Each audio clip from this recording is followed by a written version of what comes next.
Hello એવરીઓન, કેમ છો? મજામાં ને? તો આજે આપણે બનાવીશું સ્ટ્રોબેરી ક્રશ રેસીપી, સ્ટ્રોબેરી જામ.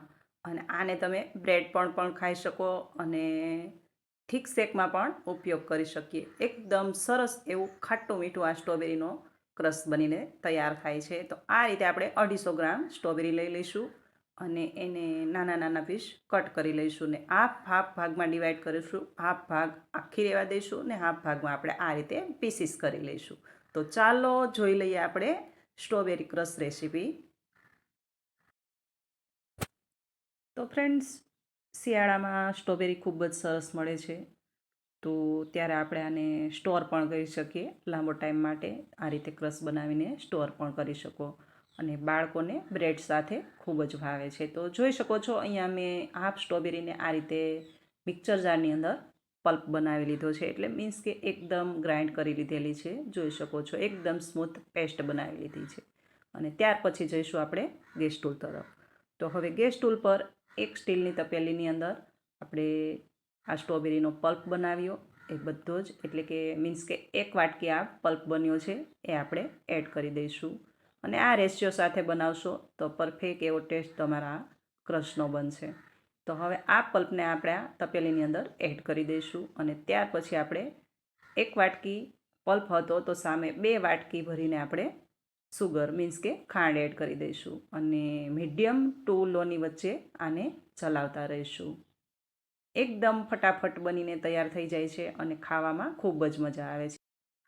અને આ જે ક્રશ બને છે, જામ બને છે, એને તમે 4 મહિના માટે સ્ટોર કરી શકો.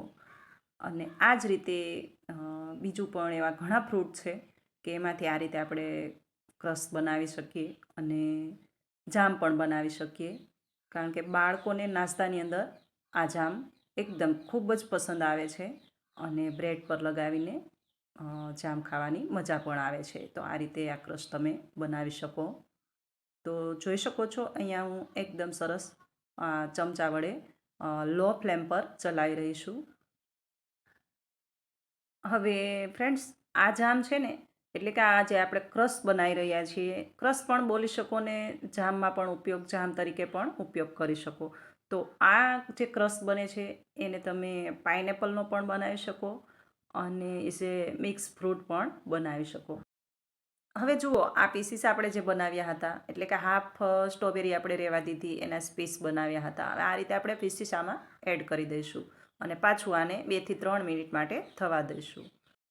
અને આ સ્ટેજ પર આપણે આમાં ઉમેરીશું થોડું એવું સેટ્રિક એસિડ, એટલે 1 પીંચ બોલી શકો એટલું આપણે સેટ્રિક એસિડ ઉમેર્યું છે.